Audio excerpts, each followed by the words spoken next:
Okay, I'm sorry guys, I do not know why my stream insists on crashing.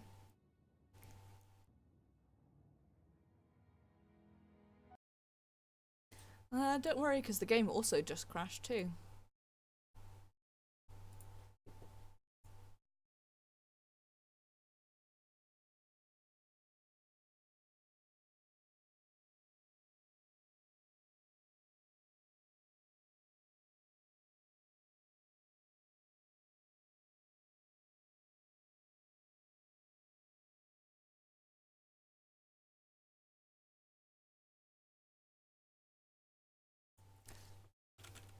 Come on, game.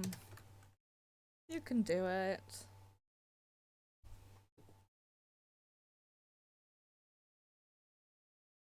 Trial.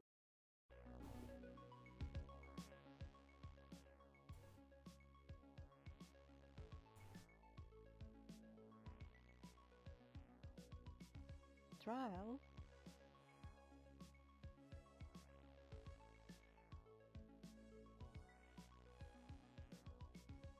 Trial.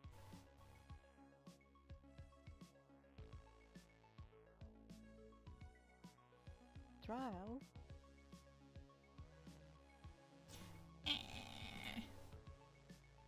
Trial.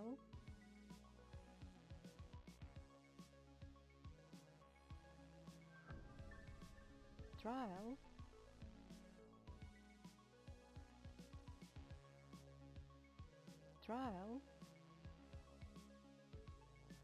Trial.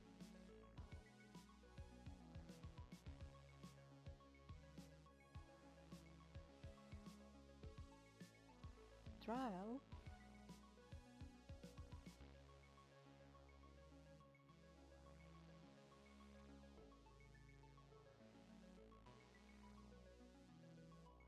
Trial.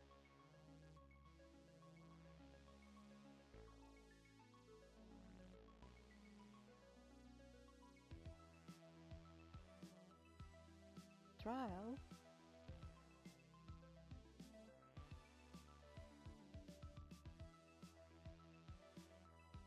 Trial.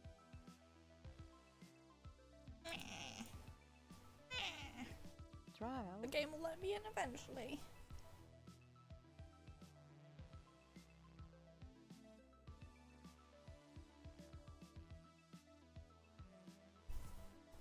Trial.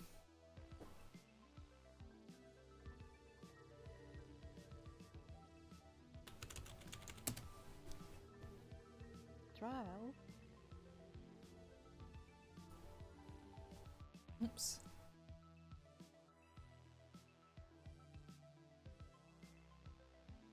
Trial.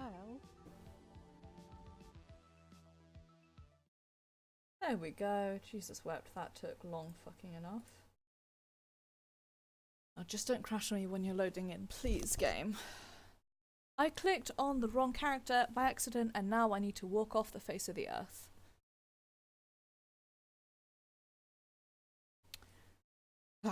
Well, you guys get to see me for the first time in a while at least, because I accidentally loaded in on them rather than Ashard. It's like, why the hell is Ashard loading into Tokyo? But it's because I'm so used to clicking on May 1st.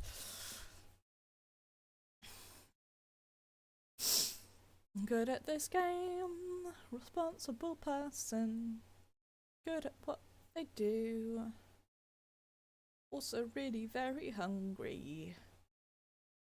Nom, give me food.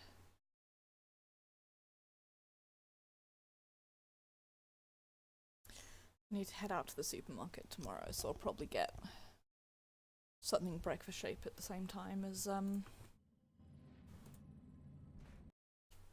the thing that I actually need to get. Oh, now I'm dropping some frames. Great!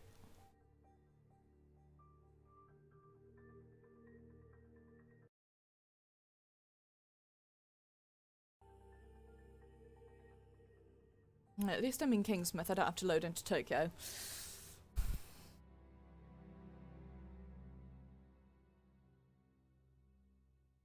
I should have given myself more time to do this and not hunted for those rares. Because this mission takes forever.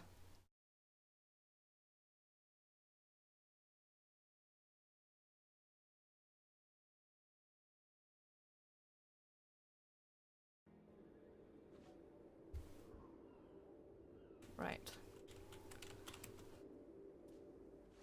So. We want to head over this way to the pier.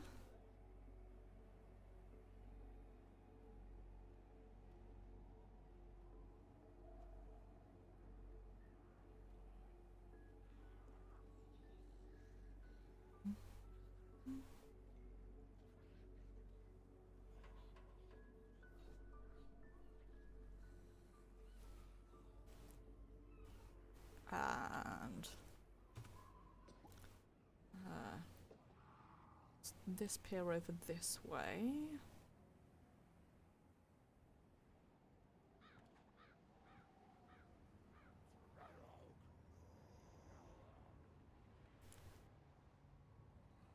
We want to head.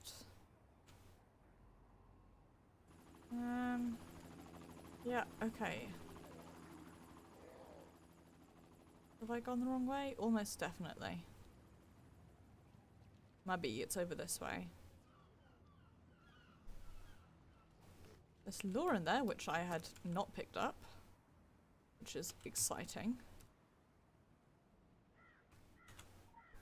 But also, rather more importantly, somewhere back here is a floppy disk for us. Question, can I remember where exactly?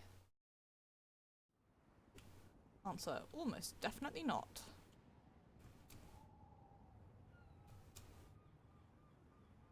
Here it is.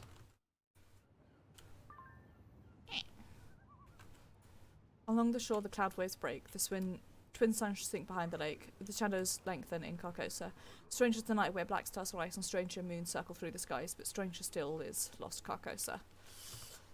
So, let's animal leave there. It is mildly quicker.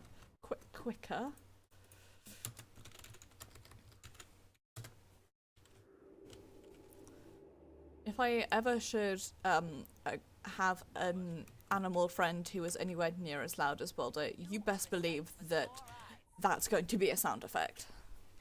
Right, so what we want to do is use her floppy disk reader. Now this is where I alt-tab again.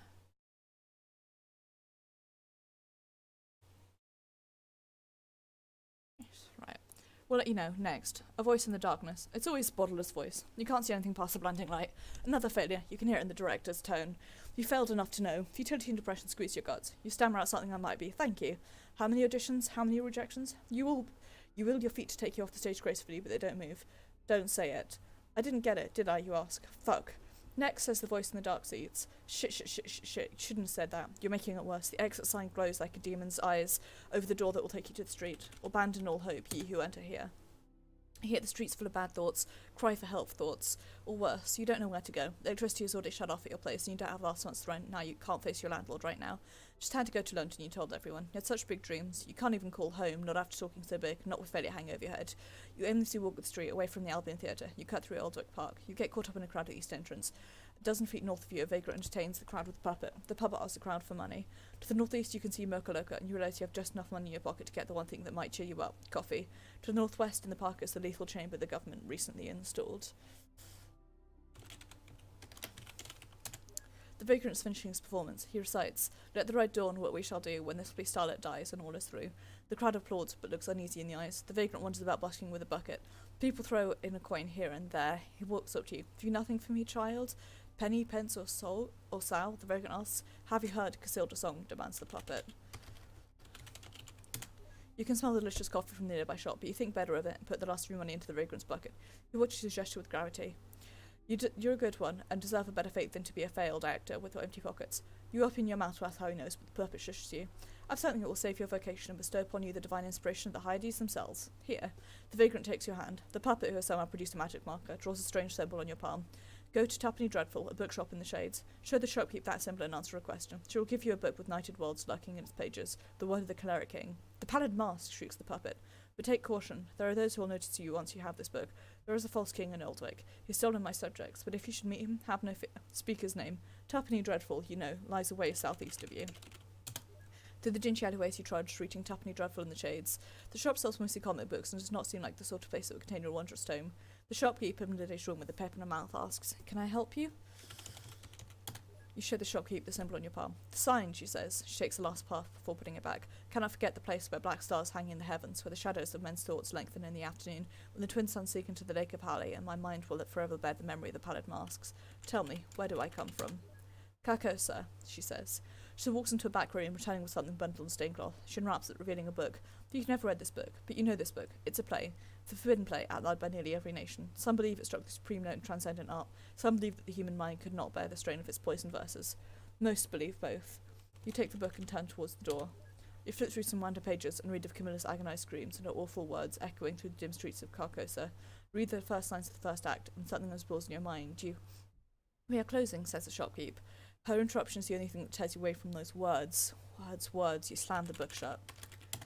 You exit Tuppenny Dreadful, stepping into the alleyways. A voice behind you says, "Have you seen the sign?" You startle, dropping your book. You turn to see a puffy, pale man of lonesome countenance. He reminds you of nothing so much as a wriggling graveworm. He looks at your hand, nods, and leaves. You bend down to pick up your book, and it's open. Act 1, Scene 2. You can't help but read. "You, sir, should unmask." "Indeed? Indeed, it's time. We have all laid aside disguise but you. I wear no mask." "No mask? No mask?" The words wriggle out in your head. You look about. Impossible, it's dark out. It's afternoon when you reach the book. What's going on? As you walk down the street, shadowy figures follow you. You're nearly surrounded. The only opening is northwest. You make it to the park, just as your pursuers catch you. Many rough hands grab you. They take your book. There must be a dozen of them. They all appear to be homeless people, each with an improvised weapon. The vagrants roughly drag you deeper into the park. As they escort you, two of the men continue an argument between themselves. "I'm telling you, it's the name of a place." "No, that's not what the king said. It's a god." Silence is a melodic voice. It comes from a short man standing on a makeshift wooden stage that dominates the park. He wears some sort of toga-grown crown. "As you met my knights, I am Tiberius Rex." Several silent moments pass as waits for recognition. "I am to be king." You look doubtful. "I am the rightful heir of Carcosa. The sons have been sent to the right people. I am to the king of kings, an emperor, second only to the cleric king." One of the knights brings Tiberius your book. "Yes, I've read the forbidden play too during my convalescence. Head injury. Please join me on this days." Tiberius motions you to join him on the stage, which is west of you. You and the vagrants climb on the stage. Tiberius bids you to examine his documents in succession. They are just dog-eared sheets of paper full of scribbles. He babbles on and on about the dynasty of Carcosa, the lakes which connect Hasta, Aldebaran, and the mystery of the Hyades. He talks of Casilda and Camilla and the pallid mask. Then Tiberius takes back his documents, reverently rolling up. "A scalloped tatters must hide till forever," Tiberius says as a whispered prayer. "The time has come. The people should know the son of Hastur, and the whole world fell out of the black stars which hang over Carcosa. I am the one. I alone know the mystery of the Hyades. My mind has sounded the depths of the lake of Hali." He pauses and regains his composure. "But there is a problem." He holds up his documents. "You are an heir which threatens my legitimacy. Do not desire it. I see your birthmark." Here he points to the magic marker drawing on your hand. "There is only one thing to be done," says Tiberius. "You have to renounce my crown. You have to declare my legitimacy right here and now. You must say my name. Say it. Say my royal name." The spittle flies from his mouth, and in his fury, Tiberius now stands closer to you than any of his minions. "Say my name." You speak the would-be king's actual name, and it strikes him like a physical blow. He screams, he raves, he foams, he throws his foil crown to the ground and embers a tantrum. No, I'm not Tim. That's not me. That's not me. Reduced to tears and snot, he drops your book on the stage and runs off towards the lethal chamber. With the king gone, the vagrant knights look very uncomfortable. One by one, they flee. You see your book and a discarded crowbar lying on the stage. Take crowbar. Pick up the crowbar, take the book. It's open again. This time you cannot resist. You read the forbidden play from beginning to end. At the end of the first act, it occurs to you that you'd better stop. You fling the book away, only to crawl after it and keep reading. The very innocence of the first act only allows the second to trip your emotions so completely. The worlds crawl all over you. Read the play and reread it, and weep and laugh and tremble with horror or ecstasy. When it's done, you know what you must do. You feel inspiration, true inspiration for the first time in years. You need a stage. Right now, the Albion Theatre is just south of you. You arrive at Albion Theatre, but in the dead of night the front doors are locked. You go around the building and are now standing in front of the back door. You sweat and shiver. The words crawl in your head. You have to perform them now, before they burst out of your skull. Use crowbar. The door is locked, thankfully able to force you in with the crowbar. A set of rear stairs leads up. You enter the lighting booth. Yes. For you to perform, you must have light. Proper light befitting the thin blade. From the lighting control board, you can select a variety of coloured lights. Pick a colour. The light illuminates the stage, painting the backdrop in this corresponding colour. The media set. It's time. Another stairway leads down to the stage. It is showtime. You sake in anticipation. It must be perfect. Enunciate, you remind yourself. Emote. You begin the ritual. You make a certain backdrop shows yellow. You stand in the spotlight at the centre stage, facing the audience, and then, with great embellishment, you add an exaggerated pantomime. With the ritual complete, you can begin. You perform the forbidden play, a one-actor show. You sing Cassilda's song. You become the stranger. You invoke Hastur. You swim with the black stars. When you sweat blood in Act 2, you know you've achieved your art. When it's all over, there is clapping in the audience. Applause! Bravo, says a voice from the streets. You squint your tear-filled eyes. A single figure sits in the audience. It's the vagrant with a puppet, the fallen king. Well done, Master Thespian, he says. That is a royal performance. The hour is yours. If you want to invoke a king, you have to but speak his name. The place and the god. Speak his name. Hastur. The fallen king grins with a smile that is altogether too big. He stands. He takes off the puppet, revealing what had been living inside all along. The pallid mask drops and the king in yellow opens his tattered mantle. You experience ecstatic beauty and you never stop screaming. Congratulations, you completed this story. We will see you in Witch Feast.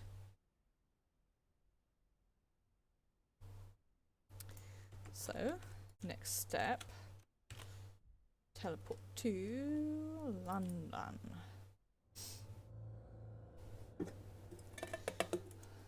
Please.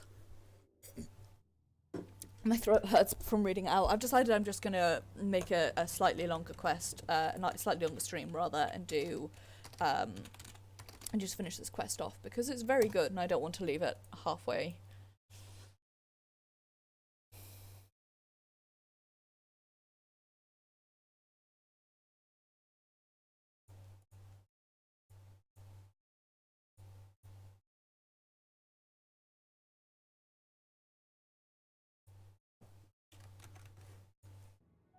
Sorry for the alt tabbing, I'm making sure that I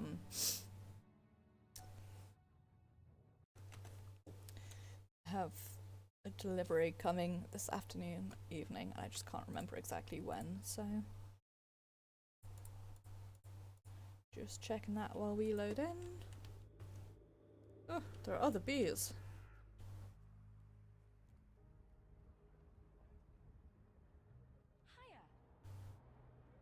Hi to you too. I absolutely 210% did not mean to do that. Your orders. Yes. 7 to 9. Okay. Dope. I've got plenty of time.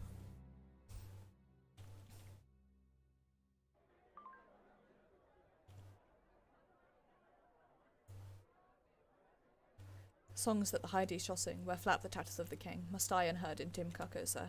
Song of my soul, my voice is dead, die thou unsung as my tears unshed, shall die and dry in lost Carcosa. Yes, please. So we do. Take one of these. Use this. We want the... Oops, 5. 10 is 4. We want the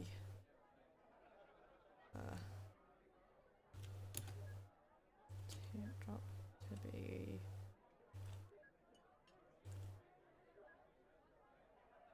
gradient 5. We want the curtain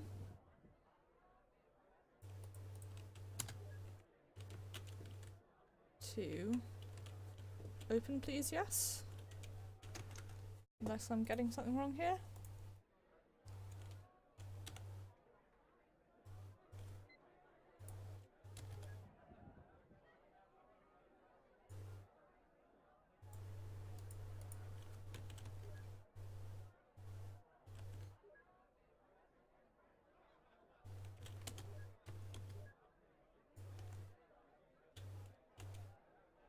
Please let me open the curtain.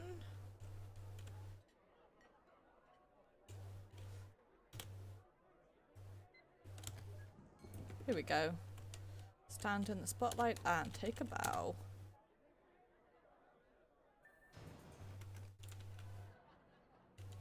And then a whole bunch of these weird mask figures appear. Let me try and go out this way.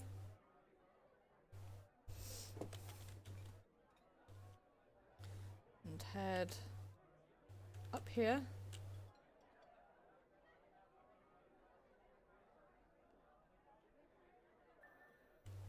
They have many of them disappeared. Check this. Performed on stage. Now find the sign of the play outside.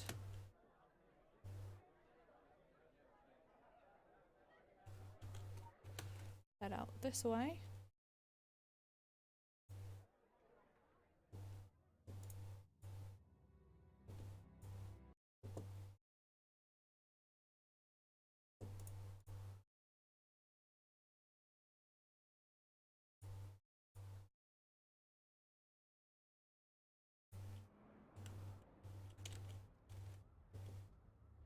We want to go to...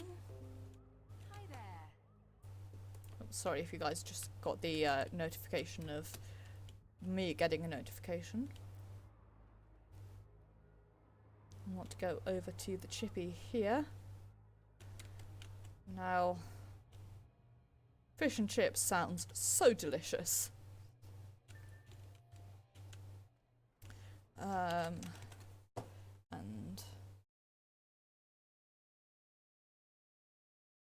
actually going to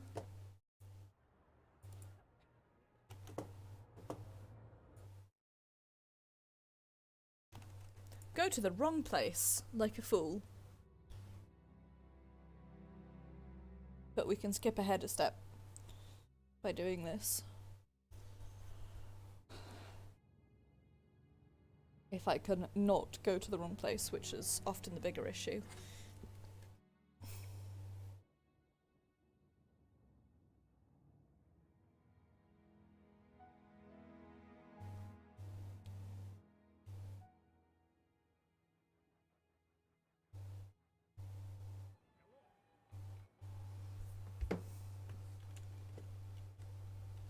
Don't think they have a computer here, so let's head into the besieged farmlands, the place where we actually needed to go.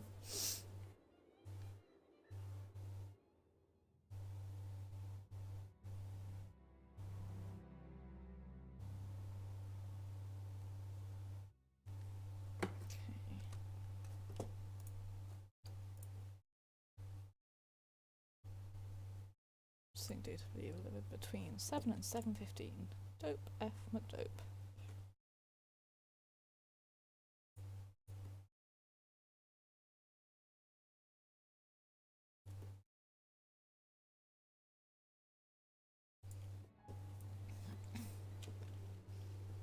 Okay.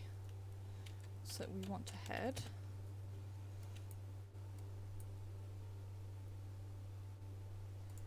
here. I'm looking up a guide for this whole thing because honestly it would not be very fun to watch me failing at it. I've also already decided what I'm going to do at the end of this.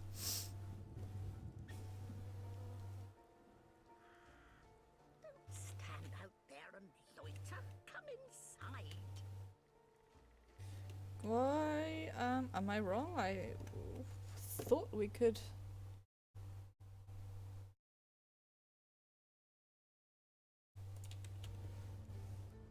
I thought we could use that, but clearly I am wrong.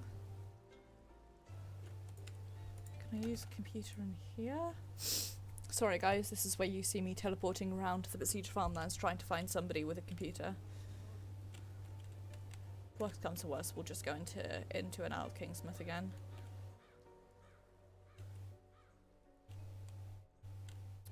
Nope. Don't know why I thought you'd have one. Dr. Varius doesn't have one, does he?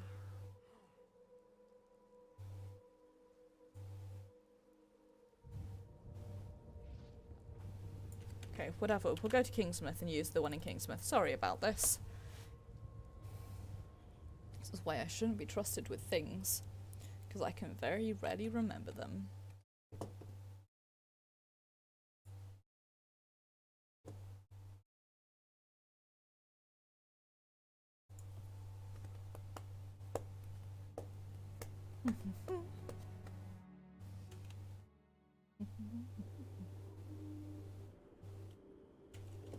Right. Come on, let me move. Sure there is a computer in London, I just can't remember where it is, but oh well. It's more fun to Watch me have to do the same thing twice. You wake in the night. A thing happened. A terrible thing. You can't move, paralysed by heavy anxiety sitting on your chest. Your face contorts and screams, but there's only silence. You finally gasp for breath, limbs spasming to life as you lie on your bed. You get out of bed, standing in the moon-kissed smoke of the room. Your little brother's bed lies empty. You know the hag took him, Baba Yaga. You don't know how you know, but you know the same way you know your parents are not here and that you're alone in the silent house. Though you hesitate, the front door beckons you. The cupboards are bare, not even a spider or fly. Nothing should be this naturally empty and silent. You do find your father's skinning knife. You step outside into the moon-kissed glow. In front of your house is a large black cat with one eye. The cat's caught a sparrow which struggles in her claws. "Oh, please," cried the sparrow. "Help me, please." You stand by and let the cat down on a supper interrupted. She devours the sparrow in 3 large screaming bites. She cleans her paws and says, "My, you are savagely polite." Grinning a cat grin, she rubs against your legs and says, "Your manners deserve a prize. Here is a secret from me to you. Baba Yaga is of the deep autumn. She is the harvester and the grim harvest also. She is the scythe scything into winter. If you take this autumn's corn husk and move a doll in her likeness, you will have power over her." As the cat saunters off into the moonbled mist, she sings, "Kindness is good and life is sweet, but everything, everything, everything must eat. The path runs north." The landscape is off somehow. Nothing is where it should be. Even the stars don't look right. As you walk, the dark woods spring up around you, ice peer you from every shadow. Clawed branches reach up to snatch the ripened moon. In front of you, on the path, stands a wolf. It stands as tall as a horse, further color of ash. The big bad waits expectantly. The wolf, called Big Bad, bars your way. "Where are you going, little one?" asks the wolf. "I'm going to Baba's house," you say. "As am I. Iron Tooth and I are old friends. We ought to have dinner. She's cloud and moon and death and goddess and winter and snake and bird. She is north of here. She is always to the north." "How far north?" you ask. "She's always standing at your final step." "I'll take you there. I told Iron Tooth that I would bring sweet meats." The big bad surges towards you and the world turns to teeth. "My flesh is not for feasting," you scream. With luck and the speed of desperation, you thrust your father's skinning knife into the wolf's eye. The strength of the big bad's charge takes the knife all the way into the socket to the hilt. The wolf dies on top of you with its crushing weight. You eventually push your way free, exhausted and covered in blood. The big bad lays still. You are free, though feel a little chill after leaving the warmth of the wolf's luxurious coat. Northern wind blows cold as you cut the knife and skin from the big bad wolf. The monster's hide is so tough your knife breaks, but you tear its pelt from the steaming carcass. You try it on. You dare a practice howl. You feel pretty convincing. The path takes you on the dark woods. Handmade crosses hang from the branches, dangling on lengths of rope, string and twine, swaying in the wind like the mobile that used to spin over your crib in a memory you forgot you had. You come to a clearing. To the northwest you see a vast cornfield, an ocean of corn stalks, taller than you. This is all wrong. Where did this grow? Nothing grows this fast in these besieged farmlands. To the northeast is a great lake. In the distance you can see a wooden dock and a ferry. You creep through the vast fields. The corn stalks are taller than you, and you can't see more than a foot in any direction. Whispers and murmurs shiver through the fields, and you tell yourself it is just the sound of corn growing. Stalks and husks brush your face like the fingers of a crone. Somewhere to the north lies Baba Yaga. You come to a great tree with a home dug into the hollow of its roots. A very basic and wild abode, but one feels cosy and safe, the sort of place that a little kindly old woman might live. You shake your head, pinch your skin, and squint your eyes. The illusion fades. Now you see the truth. There is no tree. There is only a hut, standing as tall as a tree, on top of 2 giant chicken legs with taloned feet. The yard is surrounded by a fence of bleached bones and lit by a series of skulls of burning coals rise. In the distance you hear a drone that becomes a roar. Wind lashes the treetops. The earth trembles. Then you see an old woman flying through the sky, riding a giant mortar ringed with fire, rowing with a pestle, landing in the hut. The hut sways on the giant chicken legs. Your brother is up there. How can you get to him? You carefully situate the wolf paw in your body and effect a feral pose. You recall the pet name the big bad had for the key. "Hello, old Iron Tooth," you call. "I've come for dinner." The hut seems to acknowledge you. It lowers itself on giant chicken legs so that you can enter through the front door. A hand with long fingers and longer claws snatches you up and pulls you into the door, straight into a kitchen, straight into the loathsome embrace of Baba Yaga. Tall and gaunt and hideous, her nose is a hooked proboscis. Her face is writhing mass of wrinkles. Her cavernous mouth is lined with iron teeth. She inhales your scent. "Fie, fie," she cries. "No wolf here. Can smell your fear, my little mouse." Her clawed hands grip you painfully, the nails piercing your skin as she bodily carries you towards a wood-burning stove and its open door. She chants, "Kindness is good and life is sweet, but everything, everything, everything must eat." She cackles as she shoves you towards the fiery opening.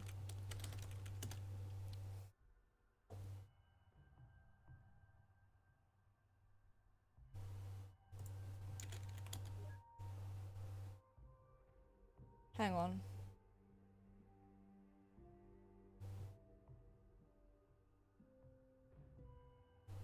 Ah, fuck. Right. I've made a mistake, and I'm going to do this again. With apologies, lads. Get up. Look. Get up. Look.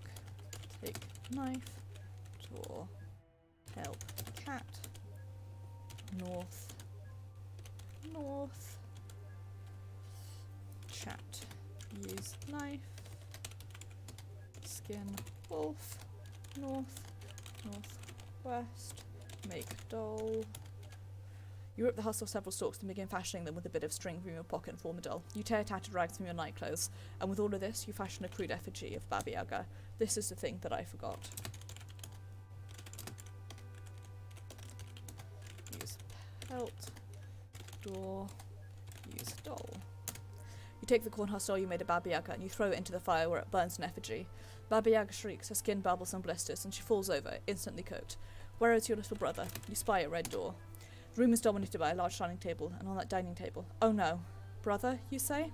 He does not move. He lies on a silver platter. His chest is cut. His ribcage gapes open like cans after a prayer. His heart lies cooked and sliced on a plate. Also on the table are a pitcher and a jar. The pitcher is labelled Savaya Voda, and the jar is labelled Matvaya Voda. Both the pitcher and the jar are filled with water. Fire. Voda. You take the jar and pour its water into your dead brother's mouth. Once his chest closes, the flesh reknits in his wounds heal. His body is whole, but he still lays cold. He still lays cold. He still lays still and cold. Shavaya Voda. You take the pitcher, Savaya Voda, and pour its water into your dead brother's mouth. His eyes flutter open and he gets up, healed and whole. You both embrace. Your little brother takes your hand and points to the far corner of the room. That's the witch's cauldron, he says. She controls the hut with it. The cauldron bubbles with black fluid and flickers with a backlit glow. Green letters appear, spell and vanish into the plasma. It's a prodigy of all the hag's knowledge, but it has to be unlocked. You think a moment and spell out iron tooth with your finger in the cauldron fluid. It gargles and obeys, and then you write home in green letters. Its hut shakes and walks in the direction of home on giant legs. It's then that both you and your little brother's bellies growl in hunger, and you smell that delicious smell, the perfectly roasted flesh of Baba Yaga. You both grin hungrily and sing, kindness is good and life is sweet, but everything, everything, everything must eat. We will see you in one way out. Now, we can go to the besieged farmlands.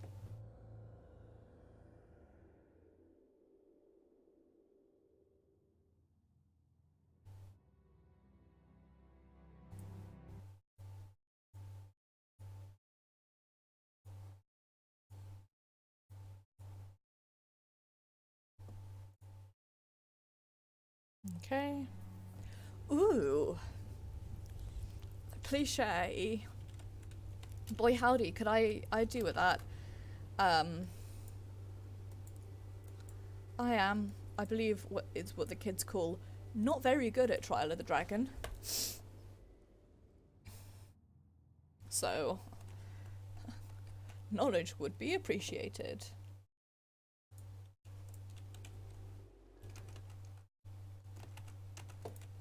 Also, I definitely clicked the wrong thing.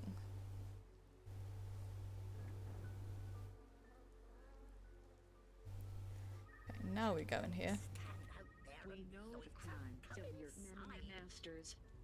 Throughout history, crimes beyond counting. Loyalty makes you complicit. Oh, I'm aware. We are the sworn. We are not pleased. Use this. We are the swarm. We've taken over. We control the horizontal. We control the vertical. We have messages for you. If you'd like to meet us, enter the password. Iron Tooth.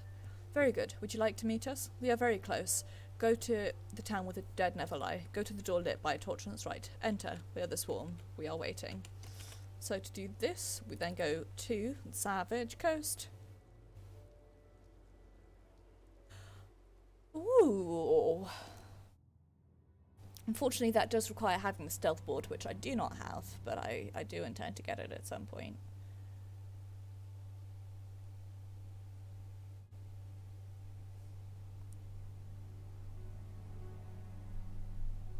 That's a pretty good idea. Also, I'm sorry that you can hear some sort of background noise. Hey, I definitely went to Savage Coast rather than Shadowy Forest like an idiot. Hi, Ame!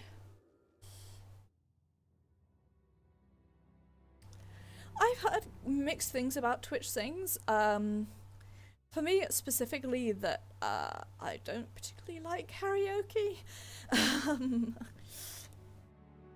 I'm not a karaoke person, but it does sound very cool. No worries, Pix. All you missed was stream crashing a little bit, and me extending stream to finish off Choose Your Own because I didn't want to leave it in the middle of it. It's taking less time than I expected, primarily due to me tutoring for all of it.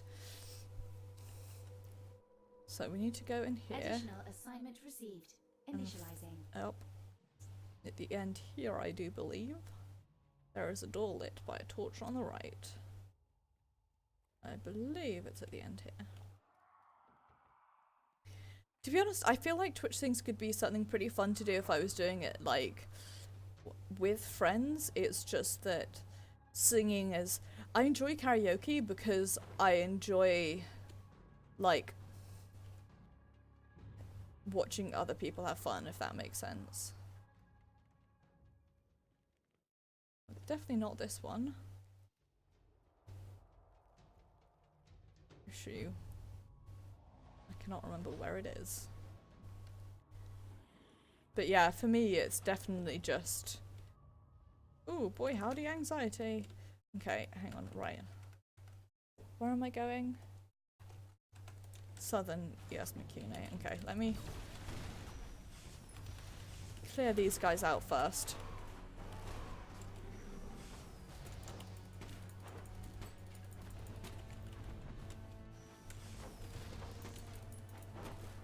Thank you for the lore.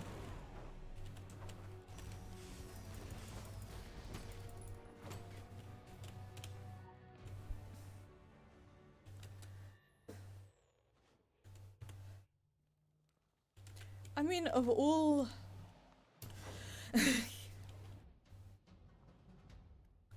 of all the potential friends one could have, I feel like a Deathless possibly not the best. But hey. We can't pick and choose, can we? Somewhere over here is a door that we need to go into. This way. Ring, ring, ring. We have something to show you. Put on the blindfold, and we will proceed. The choice is yours. We are the swarm. We see you. I will in a second, I just have to clear this guy out first. I like this cushion. It's a good cushion.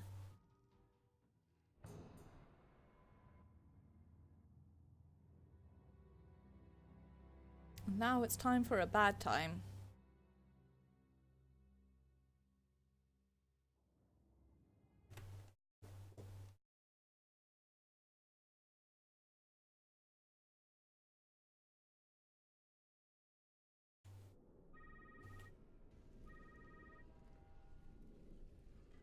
Hey, remember this place?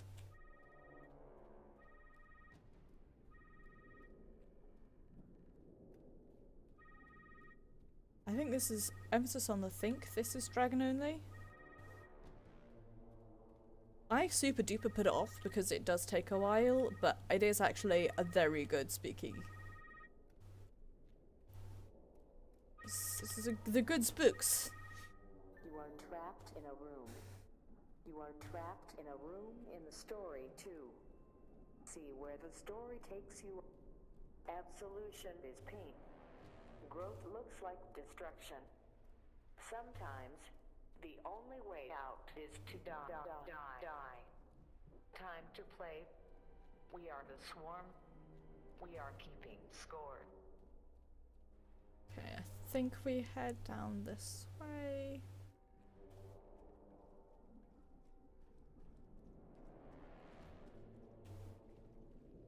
This is really the only way we can go. Am I wrong? Hey, turns out I'm wrong.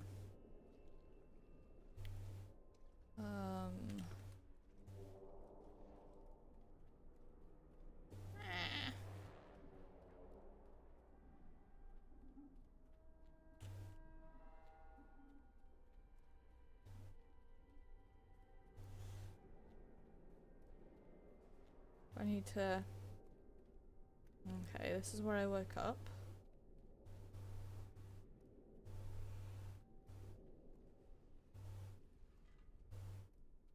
Here we go. Oh, I am an idiot. Aw, Dusky. You wake in a dank room. It's your room, the voices say. You're strapped to a bed. Calm down, the voices say. It'll be easier that way. You wriggle free of your bonds, get out of bed and stand. Don't do that, the voices say. You're not well. You look around. You're in some kind of old abandoned asylum. The voices say, no, it's a state-of-the-art facility, sterile and white. You're having a psychotic break, they say. We're here to help. This place looks horrible. You need to get out of here. You get ready to walk out the door to your cell. The voices say that you're not leaving, that you're still strapped to the bed, that it's important not to indulge the solution to remain in the room. You're sick, they say. You've hurt people. You get out of your room and walk down the hall. This place is creepy. It must have been abandoned for decades. No, it's not, say the voices. They say to keep still. They say you're strapped to the bed and please calm down. They say you broke into a community college theatre and students found you performing naked on stage the next morning, raving, screaming that you read a play about a Yellow King that would drive people insane. The voices say that the play in your hands was just a blank wad of notebook paper. Shut up, you say. To your right is a treacherous-looking stairway going down. Straight ahead, the hallway keeps going. You take the stairs one floor down and duck into the door on the right. Please stop, say the voices. They say you believe you are part of a global conspiracy that was trying to save and control the world. Delusions of grandeur are quite common, they say. They say your brain sickness has you literally believing that everything is true. In truth, you are at graveyard shift at a local gas station. Nothing to be ashamed of, they say. There is a door to your left. Please, say the voices. Just stop and we can help you out of this. You enter a room with a single light bulb. You're a lost cause, say the voices. Sometimes there is no story. Sometimes there is no good choice. Sometimes the game cheats and the only way out is to die. We are the swarm, and we are watching. You feel many invisible scalpels stabbing you. You bleed out. You escape. Congratulations, you've completed the final story. We will see you soon.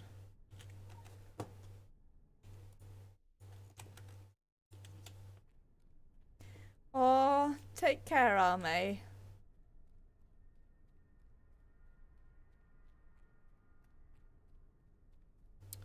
Good luck. After this, I have to also go clean, so...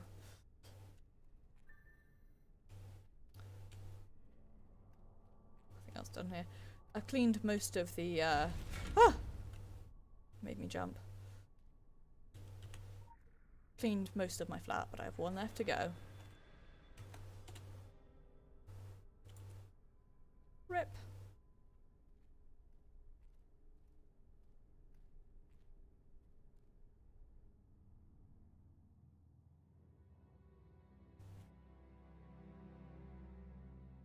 Fucking rippity-doo-dah us.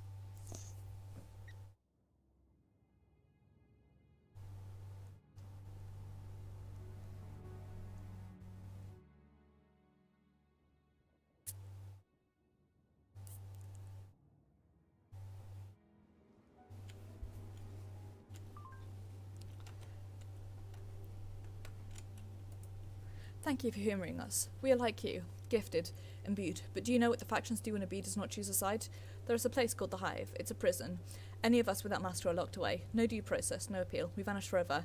How long before your masters turn on you? Now you know what we know. You have a disc. What you do is your choice. Life is a choose your own adventure. Who do you choose? We are the swarm. We are watching.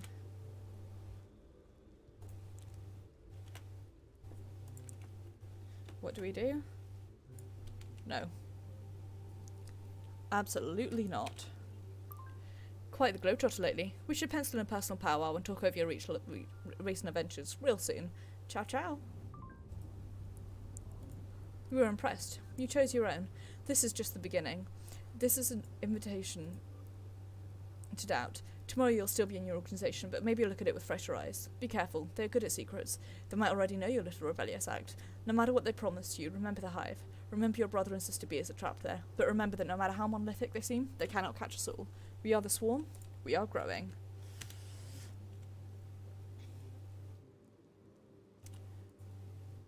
And that, my friends, is all the investigation missions in Tokyo done. So, we are going to end stream off here because it is 6:30. My throat hurts and I am also very hungry. And also I have stuff to do in a hot second. So, I'm going to say thank you very much for watching. It is very much appreciated and I hope that you enjoyed. I will be streaming Final Fantasy XIV this Tuesday. As usual, I have no idea what I'm going to do. I may start trying to grind up on my ult Trial. and get through the story on him. That seems like a thing that I should be doing. Thursday, I was going to be streaming the Banner Saga 2, but I completely forgot that episode 3 of Life is Strange 2 comes out, so this Thursday we're going to have a slightly earlier stream and we are going to be playing through that. This Saturday will be Mass Effect 3, where finally we will be Trial. getting back to the story-shaped things, and doing that, starting off with Priority to Chanka and continuing on with the story for a while, because we've done as much of the side quests as I feel like I currently can. And then next Sunday will be more Secret World Legends, where we will be taking on the tower. So, I know that Nira has just gone live, so let us go, raid Nira, if I can get to the correct page. I'm not actually sure what they are playing, but we will find out. So if you want to participate in the raid, please copy and paste the raid text, which will have just appeared in chat, and let's go do that now. So, thank you for coming along, everyone. It is very much appreciated. Have a wonderful, wonderful evening, or afternoon, or whatever time of day it may be for you. And I will see you guys on Tuesday.